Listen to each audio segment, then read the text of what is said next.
Hello and welcome to another video of Talkin Dota with Talk. I am your host, as ever, Talk of the Nation. You'll notice here, though, if you cast your eyes at the player board, that I do not actually appear in this game. That's right, today I thought I would talk about how to cope with probably one of the worst things that can happen to you when you play Dota 2, which is if you're solo queuing in the normal skill bracket. Because, especially if you're new to the game, like I am and my friends are, you're likely to get matched up with just folks who don't have much practice, either playing the game itself or just practice, being good teammates to each other. Because that also takes a while. That's another skill that you improve through practice. But as you can see, we're just going to quickly go over the facts about this game before we start the video. You see, I've jumped a little ahead. There's a couple pauses in this game that I wanted to get through.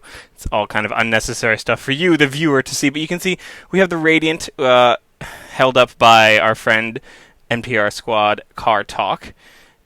Joining him are Assassin as Dazzle, who is a support hero, Dross as Drow Ranger, Monkey as Undying, and Reaver, son of a Skag, as Weaver.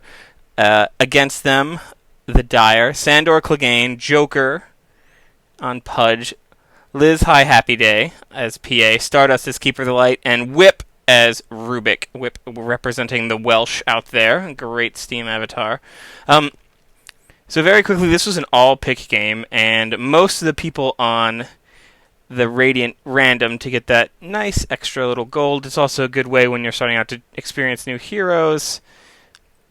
The Dire actually almost all picks, as I remember. Only Whip, who randomed Wisp and decided to repick into Rubik, and I can't say I blame Wisp. If you aren't sure how to play him, or you don't have someone on your team you can grapple on to, not too fun playing solo queue. But actually, the thing is, Sandor Clegane, Joker, and Stardust, I believe, or Liz High Happy Day, queued together because they make intelligent picks and actually run a tri-lane top this game, which we're going to get to see parts of. Another thing I decided to do for this game is just lock in onto Car Talk's player perspective, just to see what actions he did in this game made his experience in solo queue more bearable, because solo queue is kind of legendary in Dota 2, like about not being worth playing.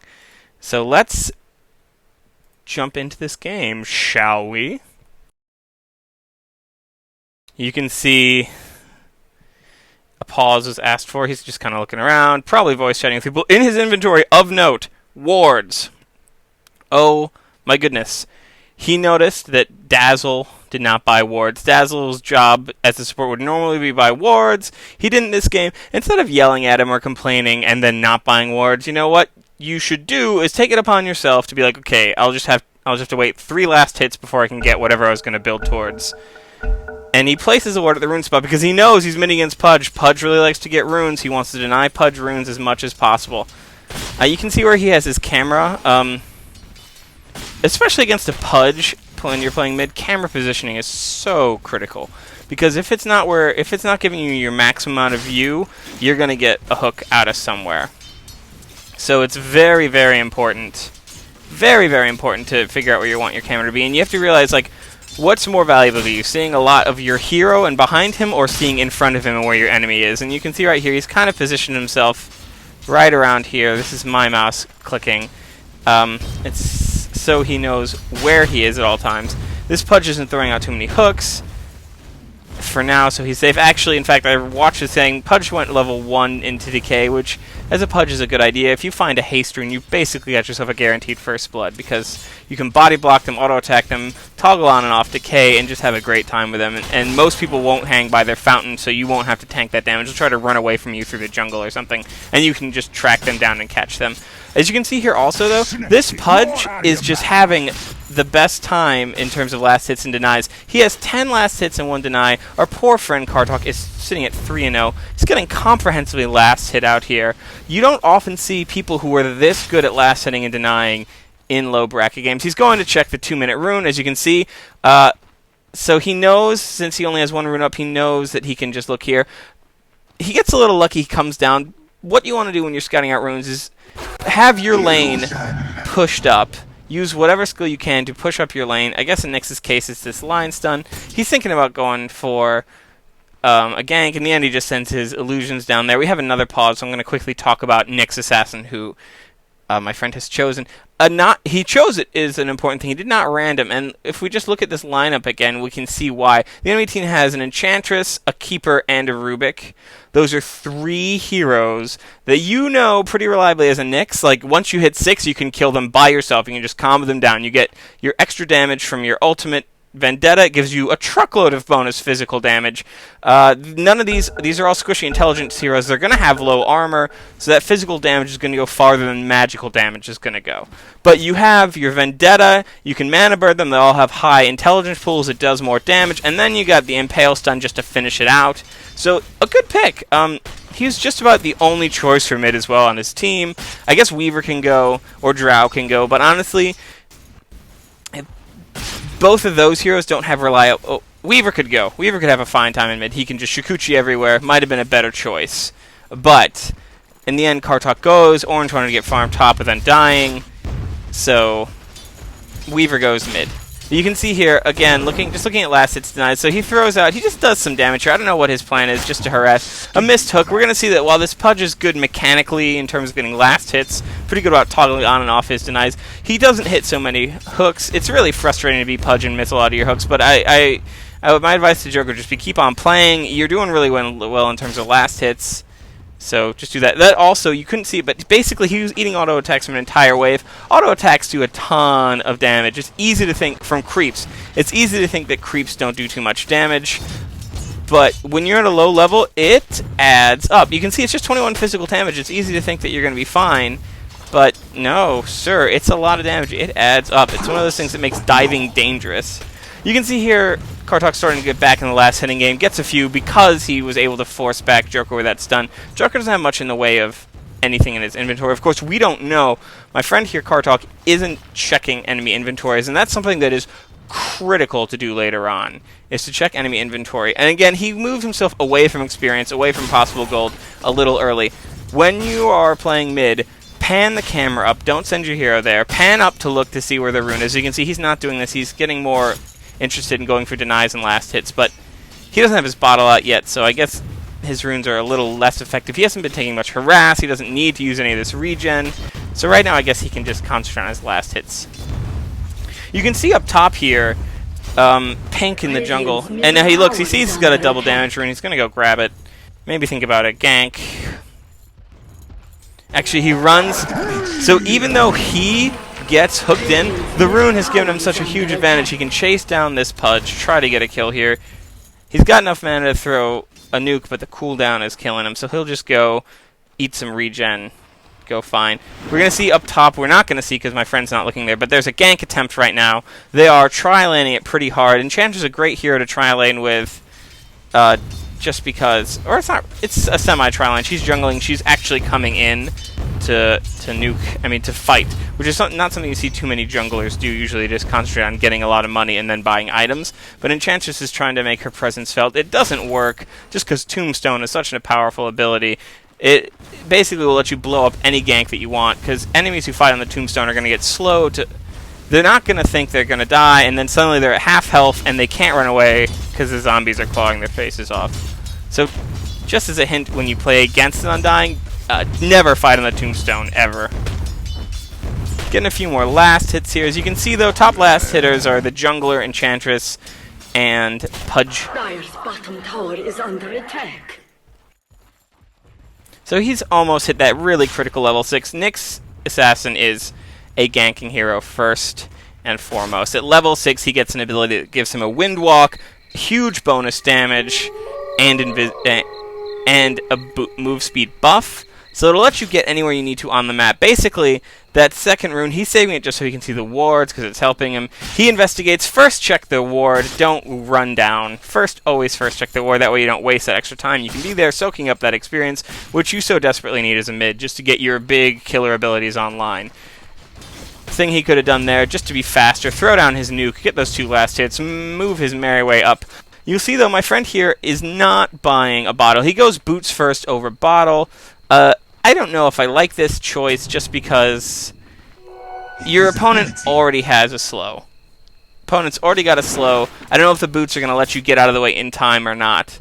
he's got an invis rune. He's like, hey, I'm going to come gank top. Meanwhile, Pudge checks the rune. He's late. He's 45 seconds late. I don't know what his plan is. And Pudge is going to go bottom. You can see he's using vision. It's as good. He's like, where's Pudge? I don't know. Calls missing on his microphone. Comes back just to get some last hits. He decides not to gank top because they're not pushed up far enough. If you have a ward up there, it'll work much better. Ward up in their jungle.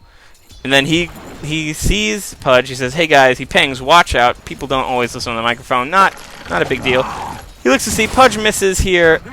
He's going to pay for it with his life. He gets slowed. Another slow.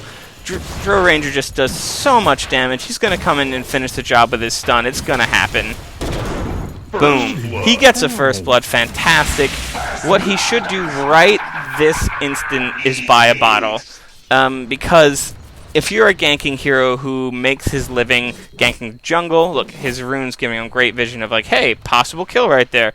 He has a bot. If he had bought a bottle earlier rather than boots, he sips on his bottle, goes up there, maybe harasses, maybe gets himself a kill. But instead he's got to eat trees, he's got to drink a mana potion. Things could be going better. And he's sitting on 700 gold in the bank. Throw that out, get a bottle. Again, he doesn't have that much money just because he hasn't been last hitting particularly well. You know, 11 last hits translates to something like about 50 gold a last hit. So, you know, about that much gold that he's got, which he's spent. I mean, you can see his net worth pretty darn low just because he hasn't been last hitting too well. Speaking of somebody whose net worth is gonna fly, just as a spoiler alert, Undying just tears it up this game. He uses Decay to snipe a lot of kills. He never dies. But the thing is, my friend here, so when he sent me this link, he said, yo, you gotta cast this game. I tear it up as Nyx. He doesn't really tear it up, but he does an admirable job playing mid for someone who doesn't usually play mid. He goes for ganks, which is more than we can say for a lot of mid players, just because mid is one of the most intimidating positions to play early in your Dota career. There's a lot of expectations on you to dominate your lane, help the other lanes win their lanes. And it's not unreasonable to expect that from your mid. I mean, like, your mid kind of needs to do a good job to make sure that your farmer has enough time, and especially if you are a ganking hero like Nyx, it is incumbent that you get a good start. Otherwise, suddenly all of your really strong abilities, which are geared towards early game, like, start to fall off. See here, once again, this Pudge has basically been outplaying him in the last hit game, but his rune control allows him to weather this storm of having all these abilities land on him and come away with the kill. Again, slight misplay by Pudge there because he forgets to toggle on Decay during his ult, so that's an extra like 50 damage a second for 3 seconds he's missing out on. Might have made the difference. Of course, also misplay by Nyx Assassin. He doesn't, I would say, lose 1 level in Manaborn, get 1 in Spike Carapace with such a strong ability, especially when you have skills that you have a big warning for when they're coming, like Keeper's Light Blast or Pudge's Hook if you have vision. You mush E before it happens. Suddenly, you're stunned. You stun them. They take the damage you were going to take. And in the case of Pudge's Hook, as a bonus, you get launched towards them. Although, if you're going to get hooked by Pudge, I'd say if you have the reflexes, save it to interrupt his ult. And it just ruins Pudge's day. But especially against a Keeper, when he's charging up that wave, wait for it to get launched, mash your E button, laugh as he takes 400 magic damage and is stunned for 2 seconds, and you just run up and finish the job. He's going to grab mana boots here. Another thing I kind of disagree with, if you're side laning Nyx, which honestly you probably, and if you're doing that, you should still probably run a bottle and then check either top or bottom rune and let your mid have the other one. But Mana Boots plus Bottle is just more regen than he needs. He would have benefited greatly from Phase Boots. Phase Boots give you speed for chasing down heroes because, again, your job is not to sit in mid and collect last hits as a Nyx. Your job is to 100% gank all the time that you can. Whenever this is off cooldown, whenever Vendetta's off cooldown, which is only a 70-second cooldown, you should be on top of some hero. And again, this game is just filled with candidates of people you can easily bully. The Enchantress, the Rubik, the Keeper, just 3 people you should be taking out. Drow eats it. Drow is a beguiling choice for many new players like myself because she just does so much damage, but she has no escape. She's a hero that relies heavily on positioning, which is the hardest part of the game to start when you start with. One of the hardest parts of the game is just knowing where you should be. So he's checking out, he's scoping out the thing bottom. He's seeing if he can go in there and at least get a kill. Pops his Vendetta. Vendetta at level 1 is fairly short, but he's like, I can probably kill Brown again.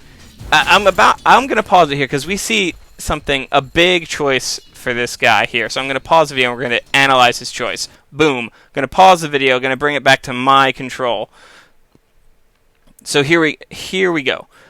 You are faced with a choice here, and during the game, you are not afforded the luxury to see who you should go in on. Although you kind of are here, actually. So here's your choice. You need to click on these heroes as Nick. So you know you have about 10 seconds left. That's enough time to click quickly here, see his mana, see his health. You're not going to be able to see whether or not he can cast his spells. It's not going to look like this, but you're going to see his mana, and if you know 300 mana, that's enough to cast his full combo if you have that kind of game knowledge. Otherwise, 300 mana, you're like, he's got a good amount of mana. You click on the Pudge, 54. You know this guy can't do anything to stop you from just mashing on Rubik. Pudge has nothing he can do. We can see he's got Hook, which he can't cast. He's got his ult, which he can't cast. He's only got 54 mana. He has 683 health.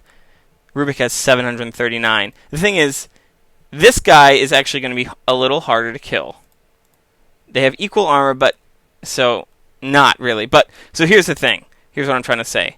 If you're Kartok, you got to slow down. You got to click. You got to click. You got to say, who should I go in on? And the answer is going to be you should go in on Rubik because you can lock him down. If you go in on Joker, Rubik's going to Fade Bolt you. Rubik's going to TK you. He's going to take you out of the fight long enough for them to escape. Certainly long enough for one of them to escape. Maybe long enough for them to communicate and turn it around. So your choice here is clear. You need to try to kill this squishy support hero. Even though this guy has a little bit less health, your best bet is to go on Rubik. You won't be interrupted while you go for it. Let's see what our friend Kartok chooses to do here. Let's see how he plays this. And unfortunately, boom, he knows he's only got a few seconds left. He knows he's got to start. He gets so close, beautiful combo, but then Rubik comes and Fade Bolts him. He doesn't even bother lifting him up, just auto attacks him down. He doesn't chase. Now he gets TK'd. Rubik pops his mana boots, another Fade Bolt off. My friend wisely runs. Fortunately, he has his ace in the hole, which is a bottled regen rune, so he can come back none the worse for wear. And he sees and he pings. He says, hey, let's get this guy. His support has TP'd in. But unfortunately, it's not in time. Rubik retreats. Rubik retreats safely back. So all in all, a blown gank, a little bit of waste of his time, something maybe he could have pulled a killer on just because it would have been a lot easier to lock down Rubik. Because there's nothing that Pudge is going to do about stopping that gank. There's nothing he can do. He doesn't have enough mana. Best case scenario, he waddles over and tries to slow you with a decay. But he comes back to mid, gonna grab some farm. Vendetta's up, he should be looking to gank in the jungle. Also, he knows the rune's up, the 12-minute rune's up. He actually saw it too, he knows it's a double damage bottom. But if you're a ganking hero, when your big gank skill is up, go look for a kill. You don't need that money in the middle, especially if you know there's no enemy hero farming it. You can leave it be. The creeps can fight each other, no big deal. You can even be like, hey, check it out. The mid's free. He sees a kill happen. He kind of clicks there to see what happened. Drow gets a double kill, but then Pudge pulls around. Pudge has some nice hooks up there. He's too far away. Whatever. He can't get over there in time. But really, the next set of wards to buy, and if you are, the person who's manning up buying the wards, because it only takes 3 creep kills to buy a set of wards, he should be warding their jungle just so he can do his job of ganking the best that he possibly can do. And you need vision if you're going to be a ganker. That's the one biggest thing that I can't stress enough, is that vision wins games. Undying also wins games, but vision wins games even more than that. We can just look at the quick kill charts. Sitting on 2 kills, no deaths, that's a great way to start. 3 kills for Undying. He's going to get a lot more, folks. Also, you'll notice who the kills are on. The kills are on the right heroes. Anytime you can kill the enemy carry, do it. Get it done. Anytime you can kill the enemy carry and not lose your carry, or even one of your supports, great trade. So yeah, try to go for that. a little harass from Dazzle. Dazzle's a fantastic support hero. He has a heal nuke, so you see my friend gets pulled in. He's going to die here. Once again, Spiked Carapace, just get 1 level of that. Leave your mana burn, it'll be okay. Spiked Carapace saves your life. He even pops Vendetta to try to get away. It doesn't work, though, because he's, first of all, within range of the tower. Another thing you should be doing when you're dead, maximize this downtime. Click on enemy heroes, see what items they have. That's 100% what you should be doing, because knowing what items they have is so critical. It's just so important. Because then you're not getting surprised by somebody just suddenly who finished their BKB and they have 10 seconds of magic immune. And then suddenly he pops back. He's building an urn here. It's a really, really late urn. He sells his trees because he doesn't need it. Pulls a bracer into his inventory to get a little extra health. Great. Comes mid because he knows there's been a big altercation there. PA has shown up. He's like, 16 seconds until my ultimate. Can probably get a kill from there. This is going to be fantastic. Dazzle throwing out some heals. Dazzle, like I said, is just a fantastic support here. He's got a heal nuke. He's got a slow dot. He's got Shallow Grave, which can stop a gank in its tracks. And his ultimate is so good. Never underestimate how important armor is in this game. That's something that deserves its own little mention, is just the role of armor. So I'm going to hover over Nyx's armor here. It's the shield. It says he has 6 physical armor. So you can see that reduces all incoming physical damage by 29%. Every hero starts with innate 25% magic armor, which means if you're looking at a nuke and you see that it does 260 damage, guess what? A quarter of that actually isn't being done. So you can go ahead and subtract, what, 35 damage off of that nuke, right? So this is especially important when you're trying to figure out, can my spells kill this guy or not? When you're looking and you're somebody who's like Lion or Lena, and you've got this huge nuke combo you can do, just think, is he down low enough? Can I just go over there and, cast my ult on him and just kill him? And you have to remember, your spell is doing 25% less damage than advertised. They haven't upgraded their courier yet. Once again, I was being told that mostly this team wasn't interested in the niceties of couriers and wards, so he should just man up again and buy it. He's going to get an easy kill on Enchantress here. Kind of lucky that the stun is so good. You can see Decay kill securing there, and then boom, we can get this guy totally. They're just piling on him. Unfortunately, they don't quite get him. Everyone eats a blast, so they have to retreat. He's getting that mana back. He hasn't popped his mana boots. He might want to right now just because he's around other heroes, but there's a lot of mana boots here. No one knows that invisible Rubik is there. Then we're gearing up for a big team fight. It's 4-on-5 right now. And if this keeper is worth his salt, he's going to pull the 5th person in. You can see Monkey coming in, throwing down a tombstone. Very clutch moves from... Very clutch Shallow Grave. My friend's just running through, kind of getting the scraps here. But Weaver and Undying end up with a double kill here. They deserve it. That was good play by both of them, especially this Undying. Knowing when he needs to come in, throw down a tombstone, knowing he's got the support from Dazzle, just knowing he can eat a lot of damage. Because the longer he keeps the team fight centered around that tombstone, the more and more likely it is that they're going to get a team wipe, which is what happened. Enchantress didn't even come into the fight. As I said, Coddle went ahead and ultied up. If he wanted to actually make that a team fight, he would have pulled in Enchantress. Enchantress would have popped her wisps. It might have looked different. It didn't. He's checking the scoreboard here. Quick scoreboard check just to see how it stands. We can do the same. He notices that Undying's putting on a clinic here. It's fantastic. Quick look at the last hit and denies. We can see that Drow's farming up a storm. She's got such high damage at this point because she's, what, level... She's topping all the graphs because she's level 12, which means she has 60 extra agility on her, which increases her base damage by 60. I'd be willing to bet she's hitting for above 100, probably in the range 130 auto attack damage on just by herself, not even counting whatever items she's bought up, which are going to be pretty baller. We can do a quick item check actually and see that Our Drow has a Shadow Blade, 2 Agi Slippers, probably has her boots such to Agi. That's a lot of attack speed, good amount of extra Agi. She's doing a lot of damage here. We can see Reaver, Son of a Skag, also doing well for himself. Kartok has an urn. He's going to build a Dagon. Dagon is tons of fun. Monkey's building himself pipes, or at least a few spell users thing. Let's look at another chart, though. So experience, 5,000 in the lead. 2 highest levels are on the Radiant. Gold, tons of money. That's just towers and hero kills right there. They haven't lost a single tower. They've taken almost all the outer towers. Only top 2nd tier tower remains. That's why they just have so much money. My friend finally notices this double damage room that's been sitting around for about 4 minutes top. But for some reason decides not to bottle it. He's just going to come and get this farm. As I said, right now they're all the lanes are pretty much in a spot where they should be just farming lanes. I know I said Nyx needs to assassinate people a lot, as his name would suggest. However, all the team is inside their tower right now, so if there's no one to assassinate, grab some farm while you can like this. He's got level 2 of Vendetta. Vendetta scales so well. At max level, its cooldown matches its duration. So, it's just... And it's a ton of extra physical damage. Although, magical damage would probably scale better, because Agi carries heck. People tend to get a lot of armor later on in the game. They're just going to take this tower. Pudge fishes for a hook. It's very unfortunate that he misses. But, again, Joker just needs to keep playing. He shouldn't get discouraged from this game.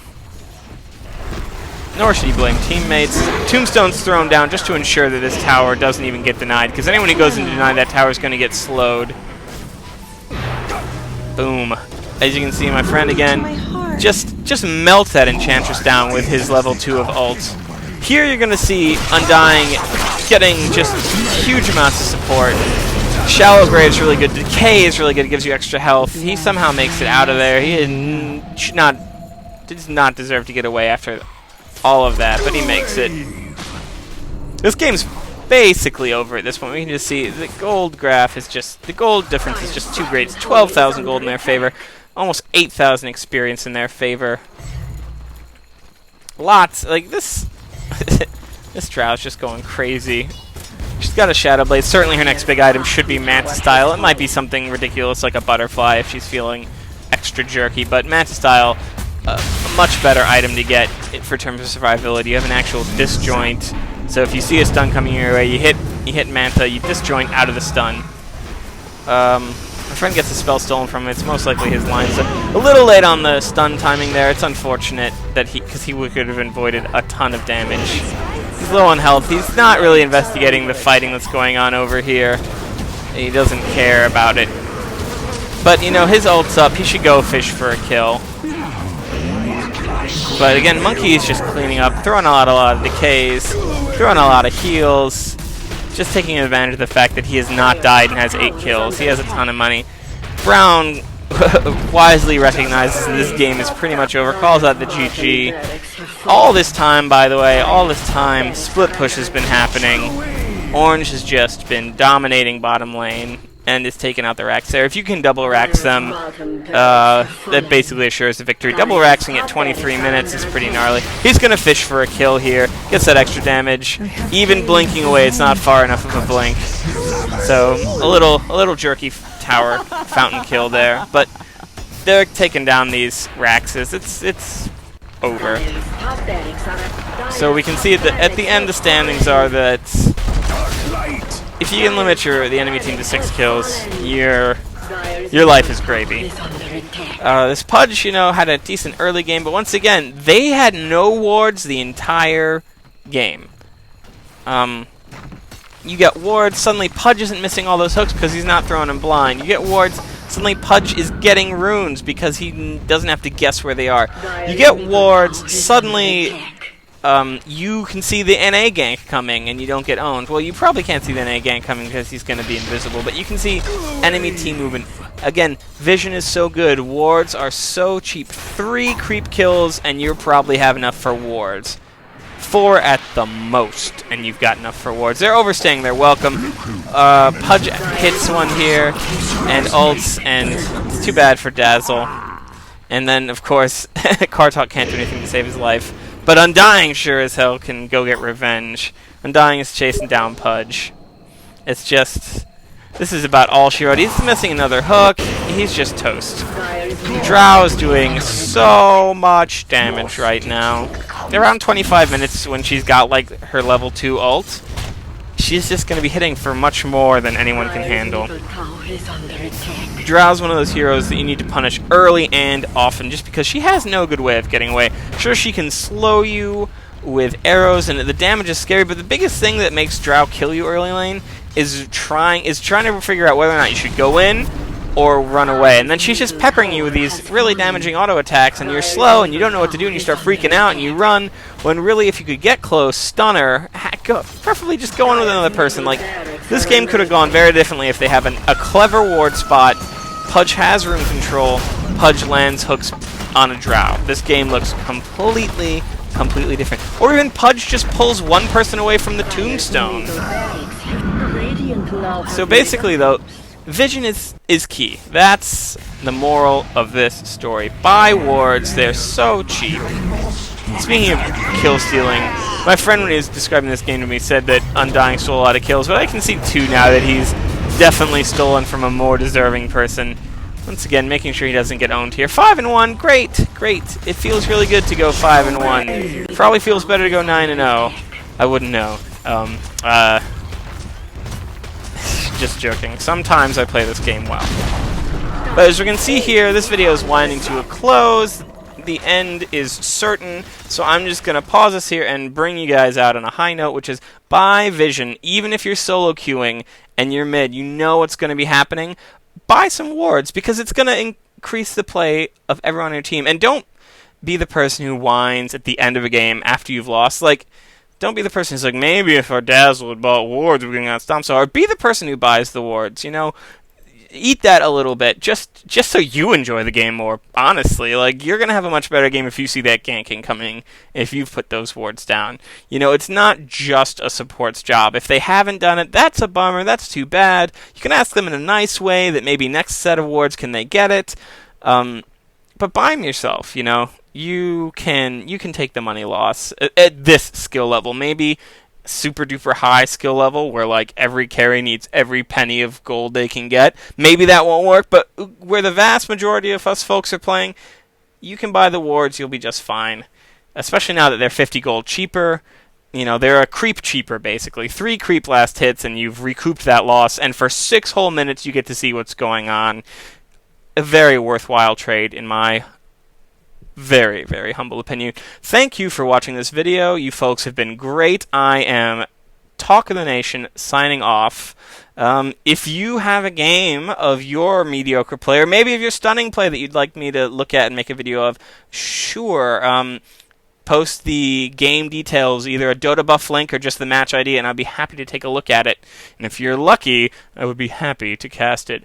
Thanks, everyone. You've been fantastic.